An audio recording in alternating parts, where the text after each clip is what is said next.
কাবা রক্ষায় যেই মহান রব আবাবিল পাঠিয়েছিল তিনি কি এখন বৃদ্ধ হয়েছেন?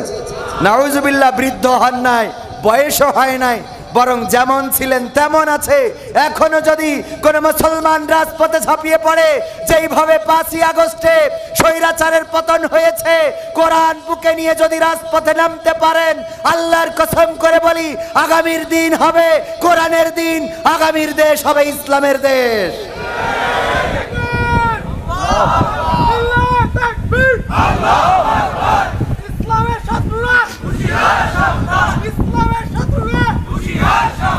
কাবা রক্ষায় যেই মহারব পাঠিয়েছিলেন আবাবিল, আজও তিনি দয়াময় তেমনই আছে, বদলেনি তো এক দিল। তাই নয় নয় নয় আর কোনো ভয়, আনতে হবে দিনের বিজয়, দিনের বিজয়।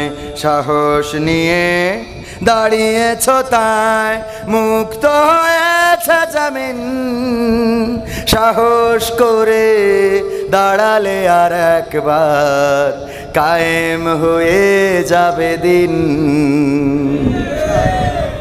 1952-তে আমরা রাস্তায় নেমেছিলাম ভাষার জন্য, রক্ত দিয়ে প্রমাণ করেছিলাম এই বাংলাদেশের মাটিকে লাল করতে জানি, সবুজ ঘাসকে রক্তে রাঙাতে জানি, পিচ ঢালা কালো পথকে লাল করতে জানি, কিন্তু মায়ের ভাষার অধিকার ছেড়ে দিতে জানি না।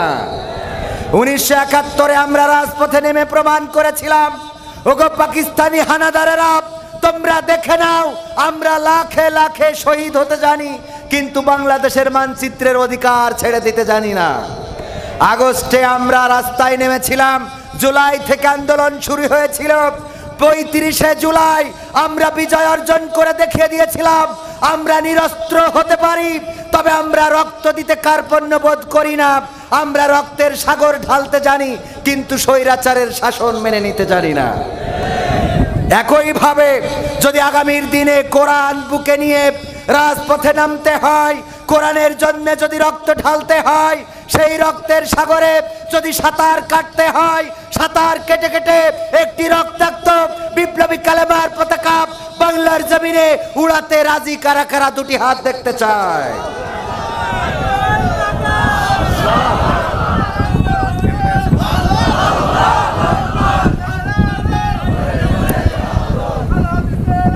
সম্মানিত ভাইয়েরা, অনেক জায়গায় যাওয়ার সুযোগ হয়েছে। আসলে সমস্যাটা হলো এই জায়গাটা হলো সেই জায়গা যেই জায়গায় বাংলাদেশের সেক্রেটারি জেনারেলের, বাংলাদেশ জামাত ইসলামীর সেক্রেটারি জেনারেলের বাসা। আপনারা কাছে পেয়েছেন তো এই জন্যই মূল্যায়ন কম, ঠিক না বে ঠিক? কাছের মানুষ বলে মূল্যায়ন কম। এই জায়গায় অন্তত বিপ্লবী চেতনার মানুষের দরকার কম ছিল না বেশি ছিল? স্লোগান যেভাবে দিয়েছেন তাতে স্বৈরাচার পালানো তো দূরের কথা, ওরা তো ঘাড়ের পরে বসবে, কথা কয় না? এই যদি হয় আওয়াজ, এই আওয়াজ দিয়ে ইসলাম কায়েম হবে না, এই আওয়াজ দিয়ে বাতিলের পরাজয় আনা যাবে না, বরং এমন আওয়াজ দিলে বাতিলেরা কাঁধে চেপে আগে ছিল 15 বছরে এবার 30 বছর পার করবে। এই জন্যে অন্তত একটু ফোর্স করার দরকার আছে না নাই? এক সাপ পীরের কাছে গেছে যে একটু মুরিদ করি দেন, আমি আপনার মুরিদ হয়েই জান্নাতে যাইতে চাই। তা বলতেছি তোর কাজই তো হইল মানুষের কামড়ানো আর মানুষের ক্ষতি করা। তা বলছে আপনি যদি মুরিদ করেন কথা দিলাম কারো কামড়াবো না। কয় এটা যদি কথা দিস তাহলে তোরে মুরিদ করতে পারি। ঠিক আছে, জবান দিলাম। পীর সাহেব তারে সবক দিয়েছে, ঠিক আছে এখন তুমি আমার মুরিদ, সকালে বিকালে সন্ধ্যায় জিকির করবা। সাপ যে আপনাদের এই ধান ক্ষেত আছে না, আইলের উপরে জিকির করতেছে। আমার মিজান ভাইয়ের বাড়ির কাজের লোক ভাই গরু পুষেছে, গাভী ঘাস কাটার জন্য গেছে মাঠে, কিন্তু তাড়াতাড়ি করে যাইতে যেয়ে বাড়ি দড়ি ভুলে রেখে চলে গেছে। যে ঘাস কেটে বাঁধবে কি দিয়ে হঠাৎ মনে পড়েছে দড়ি তো আনা হয় নাই। সন্ধ্যা, সূর্য ডুবে গেছে, সন্ধ্যার ওই যে আলো আধারের মধ্যে খুঁজতে খুঁজতে হঠাৎ দেখে আইলের পরে পড়ে আছে। এমন ভাবে মনে করিছে এটা কলার সুবলা, আপনারা কি বলেন, কলার খুসা বা কলার ডেগো বা কলার সুবলা যাই বলেন, এইটা মনে করে ওইটা কায়দা করে দিয়ে ঘাস বাইদে নিয়েতে বাড়ি এসেছে। আইলে ওরা সাপ দিয়ে যদি ঘাস বাঁধে ওর কি ঘাড় আর থাকার কথা? ও ঘাড় ব্যাখ্যা করে নিয়ে যখন খুলে দিয়েছে পীর সাহেবের কাছে যেয়ে বলছে, পীর সাহেব আমি মুরিদ হয়ে বড্ড অন্যায় করে ফেলেছি। কেন? দেখেন দিন ঘাড় আর লেজ আছে, মাথার পাছা তো শেষ। ক্ষমতায় কেউ স্থায়ী হয় না, হোক না সে হাসিনা কিবা রেহেনা, চেয়ারটা চিরকাল থাকে না। ক্ষমতায় কেউ স্থায়ী হয় না, মুজিবুর বেশি দিন থাকেনি, জিয়াউর কেউ তো রাখেনি। মুজিবুর বেশি দিন থাকেনি, জিয়াউর কেউ তো রাখেনি। এরশাদ চলে গেছে পৃথিবী ছেড়ে, এরশাদ চলে গেছে পৃথিবী ছেড়ে, কেউ আজ তার কথা কয় না।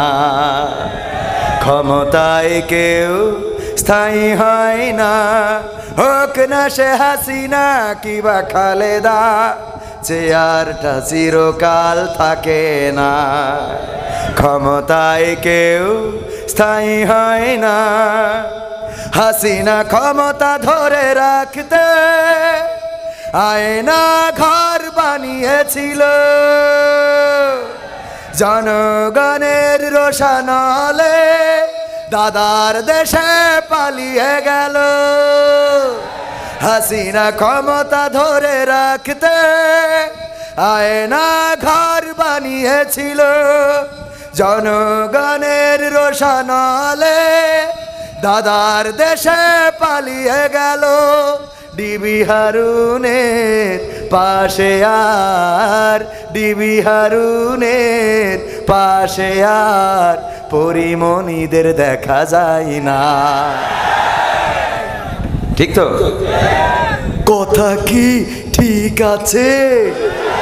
ক্ষমতায় কেউ স্থায়ী হয় না, হোক না সে রেহেনা কিবা হাসিনা, চেয়ারটা চিরকাল থাকে। এই চেয়ার চিরকাল থাকবে না। চিরকাল ফেরাউনের ছিল না, নমরুদের ছিল না, আবু জাহেলের ছিল না, আব্রাহার ছিল না, কারুনের ছিল না। সুতরাং এই জামানায় যারা তাদের পথে চলবে তাদেরও এই চেয়ারটা চিরকাল থাকবে, থাকবে। তাদের পতন হয়েছে ক্ষুদ্র ক্ষুদ্র জিনিস দিয়ে, নমরুদকে মশা দিয়ে আল্লাহ রাব্বুল আলামিন বিদায় করিয়েছেন, ফেরাউনকে পানিতে চুবানি খাইয়েছেন, আবু জাহেলকে মাছ এবং মুয়াজ দিয়ে আবু জাহেলকে দুনিয়া ছাড়া করেছেন, আব্রাহাকে আবাবিল পাখির মাধ্যমে দুনিয়া ছাড়া করেছেন, আর আমাদের দেশের স্বৈরাচারকে দুধের শিশু দিয়ে দাদার দেশে পাঠিয়েছে।